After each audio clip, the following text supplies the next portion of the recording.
Hola, bienvenidos a Explorando Mentes, soy Yoli, su anfitriona, y el día de hoy les traigo un invitado muy especial porque sé y había visto en anteriores podcasts que tenemos un público muy grande de maestros, entonces ando un poquito este tema de la inclusión, y Leo es un especialista de las neurociencias, entonces vamos a escuchar lo que nos tienes que decir el día de hoy, Leo.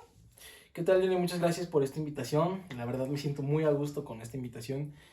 Ya me habías comentado que tu público en general es un público que está más enfocado a la inclusión y a la educación más que nada. Sin embargo, como bien lo mencionaste, soy un especialista de neurociencia y siento yo que les podría aportar muchas cosas. Entonces el día de hoy pues podemos platicar unos temas muy interesantes por ahí y bueno, pues vamos a empezar. Anteriormente yo había dejado algunas preguntas que ellos podían hacer para Ok, que perfecto. pudiéramos entrar un poquito en temas. Son pillines los maestros.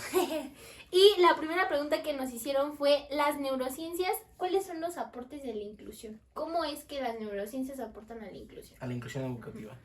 Muy bien, porque tenemos que tener bien en claro que cuando hablamos de inclusión tenemos que entender a qué tipo de inclusión nos estamos refiriendo, ¿no?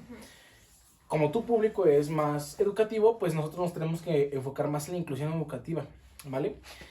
Fíjate que los aportes a la inclusión educativa son muy interesantes siempre que hablamos de las neurociencias. ¿Por qué? Nosotros cuando hablamos de inclusión tenemos que entender que tenemos que incluir o no integrar, sino incluir, porque tenemos que también tener bien fijo ese concepto de inclusión.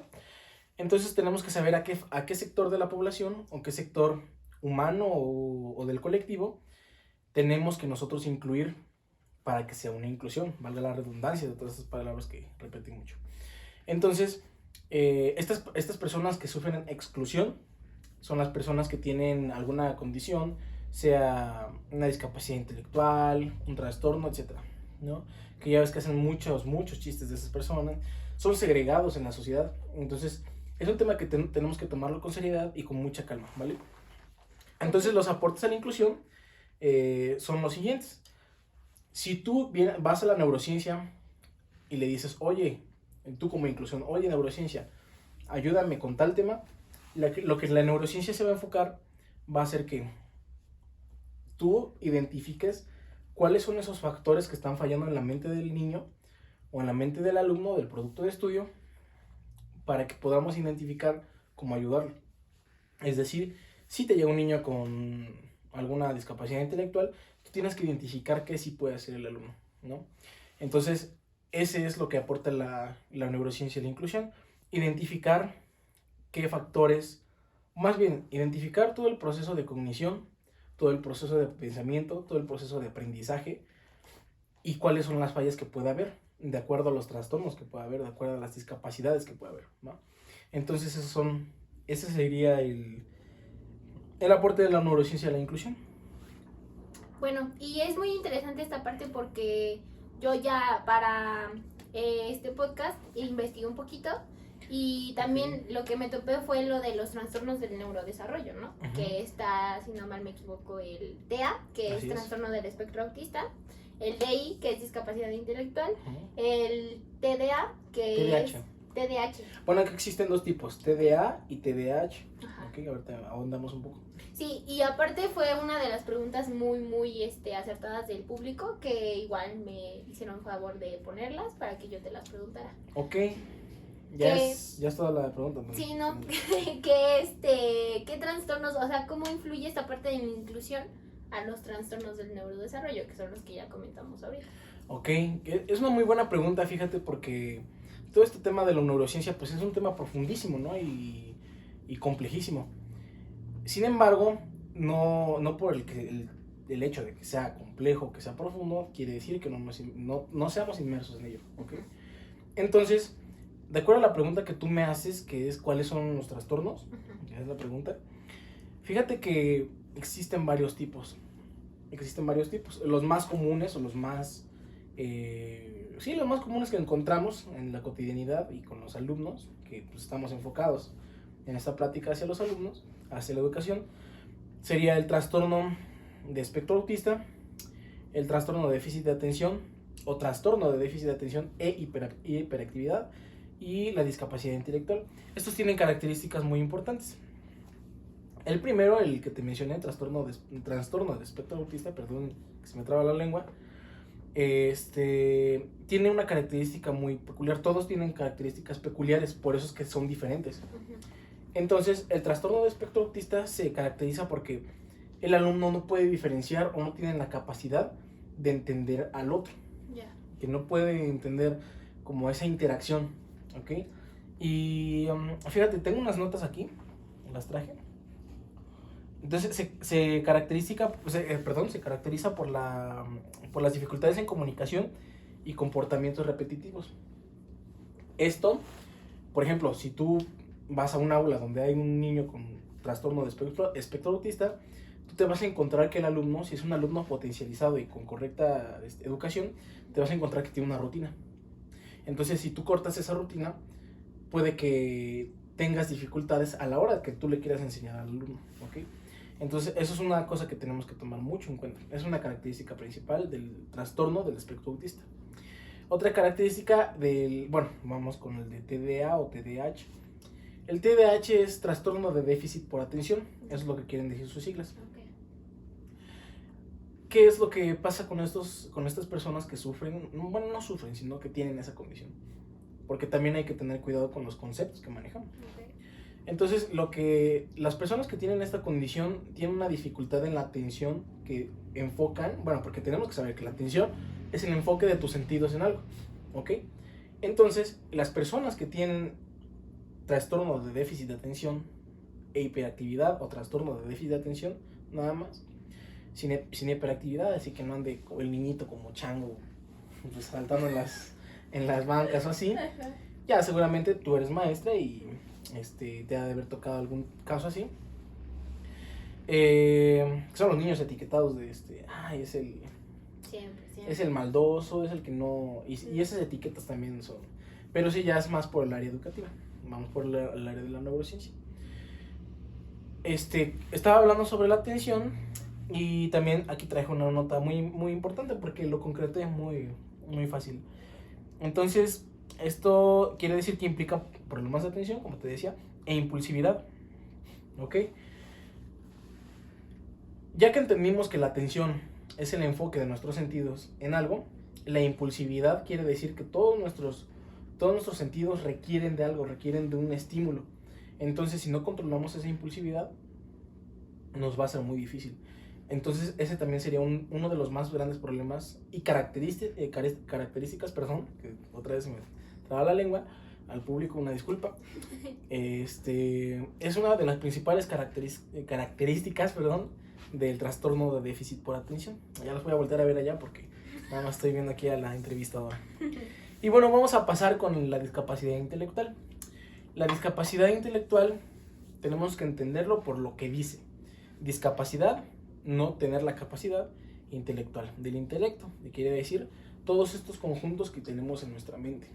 Puede ser la cognición, que son conocimientos, procesos cognitivos, procesos de los conocimientos, etc. Entonces, la discapacidad intelectual se refiere a que nosotros, si yo tengo discapacidad intelectual, no voy a ser capaz de tener esos procesos cognitivos ni tener aquellas pautas para aprender. Entonces, eso es lo que quiere decir la discapacidad intelectual. Ahora, regresando a la pregunta anterior que tú me hiciste de cuál es el aporte de la inclusión, más bien, cuál es el aporte de la neurociencia a la inclusión, o sea, que yo te doy como neurociencia a ti inclusión, sería que yo te dé las herramientas para identificar esos trastornos y que tú puedas intervenir correctamente en eso. Ya.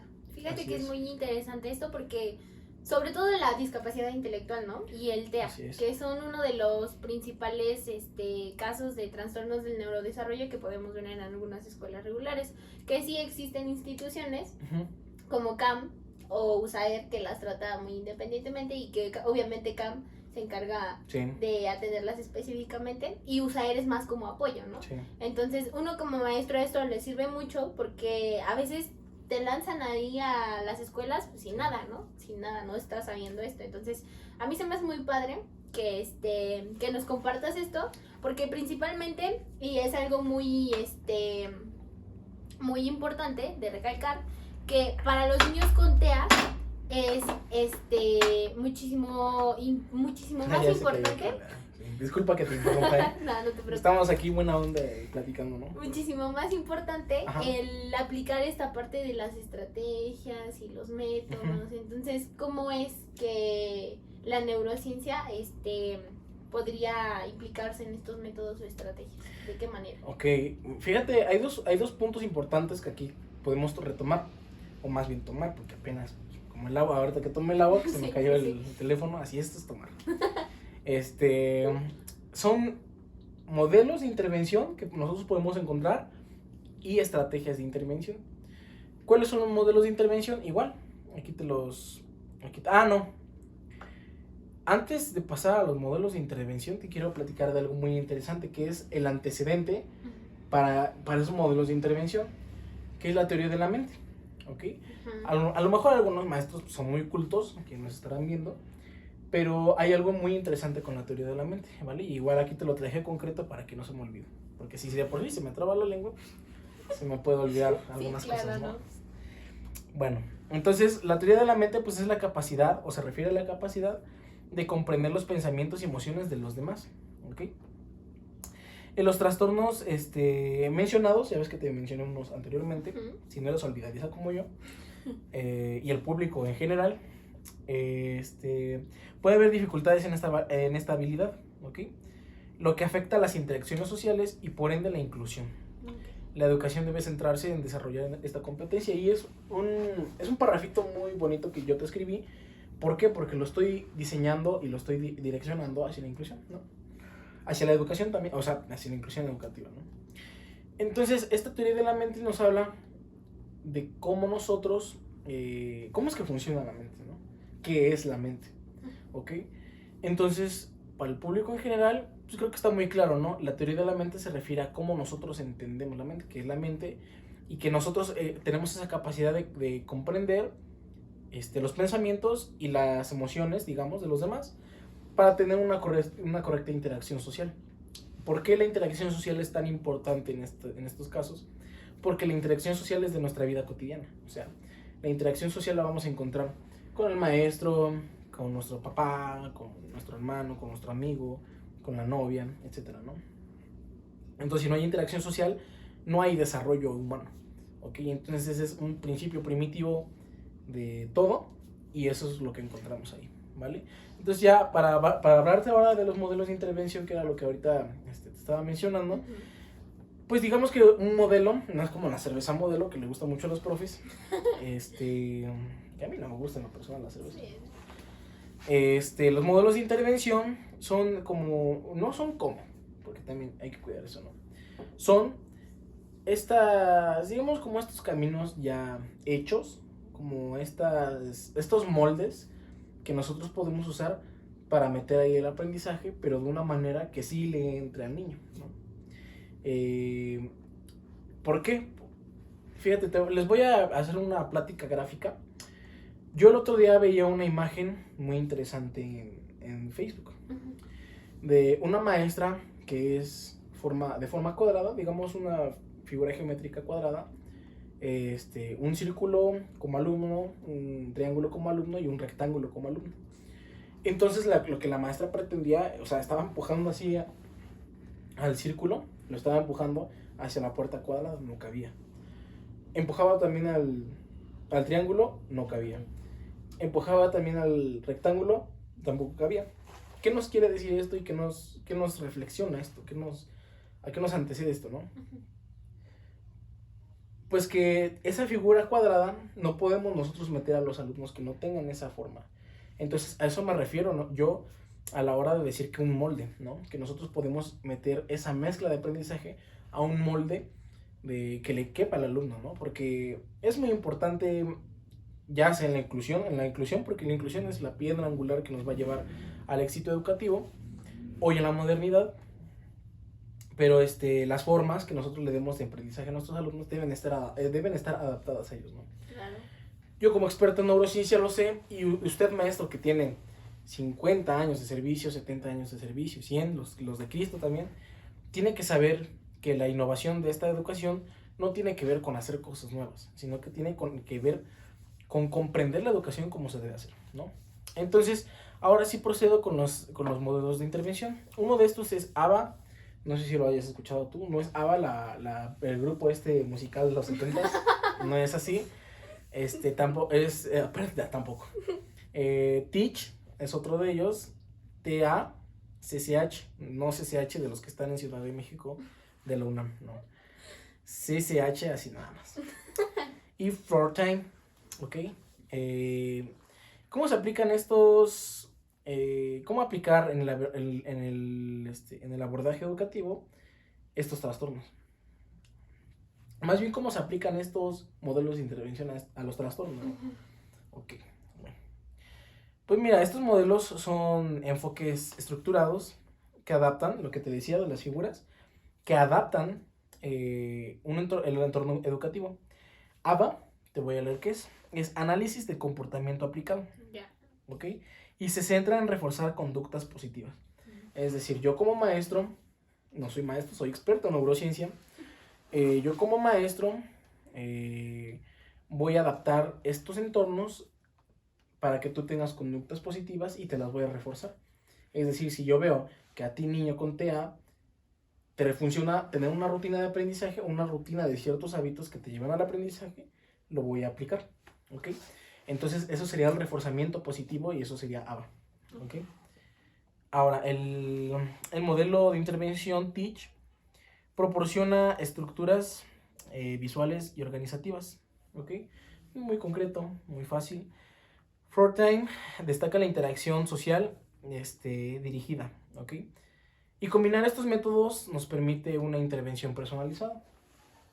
Lo que te decía, personalizar, adaptar y hacer más accesible a los alumnos es lo que nos va a llevar al siguiente paso, ¿no?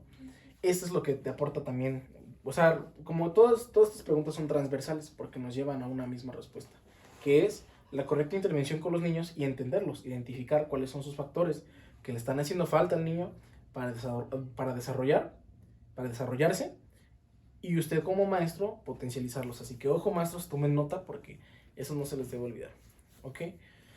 Y bueno, alguna pregunta, algún comentario, porque ya estoy aquí mucha plática y nada de respuesta. Yo nada más veo como aquí la maestra recibe todas las respuestas, como Matrix, ¿no? Matrix para los bilingües. La verdad es que se me hace muy acertado. Creo que el Teach me parece haberlo visto en algún lado. ¿Por qué? Porque, o sea, a lo mejor no lo marca como tal ahí, pero esta parte de los pictogramas, ¿no? Ah, sí. El entender que un pictograma puede ser una parte de lo que ya decías, una secuencia, una rutina que puede hacer el niño, especialmente los niños con TEA. Sí. Entonces, la verdad es que no, o sea, tenía muy poco conocimiento de los métodos, pero ahorita ya que me los dices, ya me suena como que ya las actividades puedo decir, esta actividad va en Teach, o esta actividad en Floor Time, o en esta en ABA, ¿no? Entonces, creo que a todos los maestros les van a servir mucho porque en especial a mí, yo no los conocía como tal. Sí, y es muy importante, o sea, eso forma parte de nuestra profesionalización docente, incluyéndome yo, ¿no? Hay que ser inclusivos. O inclusives. No es cierto, es broma, maestros. Sí, hay que tener muy en cuenta esto, porque forma parte de nuestra profesionalización, como ya lo mencionaba, de nosotros día a día ser inmersos, clavarnos más en aquellos detalles que nosotros podemos dejar a un lado, ¿no? Para que nosotros mejoremos como maestros y les demos esas herramientas a nuestros niños, ¿no? Entonces también va de esta plática, no hay que ser tan cuadrados en la teoría que yo te puedo aportar, ¿no? La teoría la puede leer alguien más, pero ¿qué te aporto yo, no? Para tener una reflexión, hacerte reflexionar como maestro y decirte, ok, creo que sí tengo que implementar estas herramientas para mejorar, ¿no? Yo tuve una maestra que, bueno, voy a hacer paréntesis tantito, para contarte una experiencia súper grata. Tuve una maestra que... ella, a pesar de que la interacción social no se le daba tanto, yo veía que ella aplicaba todas estas estrategias para potencializar el aprendizaje de sus alumnos. Eran muy lúdicas. Lo que nosotros normalmente confundimos con dinámico son lúdicas. ¿Por qué? Porque van más de la mano con el juego. Y el juego siempre va a ser una herramienta súper importantísima para el aprendizaje, ¿no? Entonces yo recuerdo que esta maestra nos ponía muchos juegos. Y a pesar de que, bueno, a mi grupo no le caía muy bien, pues esta maestra logró sus aprendizajes, ¿no? Logró que el alumno aprendiera y potencializó esas aptitudes que el alumno tenía, ¿no? Entonces es muy importante tener eso como ejemplo y no nada más tenerlo como ejemplo, sino adaptarlo y aplicarlo a la vida diaria, ¿no? Entonces, bueno, maestra, pues ya creo que ya nos extendimos un poco. Voy a hablar nada más de las estrategias de intervención y ya después nos echamos un cafecito aquí, ¿no? Sí, Cafecito porque hace falta. Si no, maestro, usted ya lo vi, maestro, que nada más está ahí los viernes de consejo técnico, esperándose nada más que sea viernes, el último viernes del mes, para irse a cotorrear con los maestros, ¿eh? Entonces, nada más da cátedra de cómo echar la fiesta. No hay de otra, No hay de otra, claro que hay de otra. Hay que ponerse las pilas, ¿no? Bueno, pues las estrategias de intervención para los niños con DI. ¿Por qué me quise centrar con DI? Porque creo que es el punto más difícil de todos. Obviamente todos son difíciles, pero para mí, en mi experiencia, ha sido el más difícil, ¿no? Una pregunta que me quieras hacer específica de ello, maestra. Creo que lo más importante es cuáles son algunas estrategias para, estrategias clave para la intervención de el desarrollo dentro de las aulas de clase y obviamente aplicando esta parte de la inclusión como ya decíamos, ¿no? Sí, pues mira, es sencillo. La adaptación del currículo, el apoyo individualizado a los alumnos, porque hay que entender, no es individualizado nada más a un alumno, sino individual para que todos los alumnos quepan dentro de ello, ¿no? Uh-huh. El uso de tecnologías asistivas son esenciales también. Además, fomentar un entorno inclusivo donde se eleven las fortalezas de cada niño que promueva un aprendizaje más efectivo. Eso es lo que va a ser infalible, va a ser nuestro punto clave. Entonces aquí tengo muy resumido el cómo, cuál es el punto clave de esto, ¿no? ¿Qué es lo que te llevas tú, maestro, de este podcast, ¿no? Lo vuelvo a repetir. La adaptación del currículo, el apoyo individualizado y el uso de tecnologías asistivas son esenciales, ¿ok? Además, fomentar un entorno inclusivo. Ojo, maestros, ya no saquen a los niños de las aulas. Un entorno inclusivo donde se celebren las fortalezas de cada niño y se promueva un aprendizaje más efectivo, ¿ok? Ella, mi anfitriona, estaba diciendo antes de empezar el programa, tiene que identificar cuáles son mis fortalezas, ¿no? A lo mejor yo soy un alumno que mi fortaleza es... ¿hay una fortaleza, maestra, que se le venga a la mente? Podría ser el dibujo. El dibujo, ¿no? Muy fácil, muy digerible.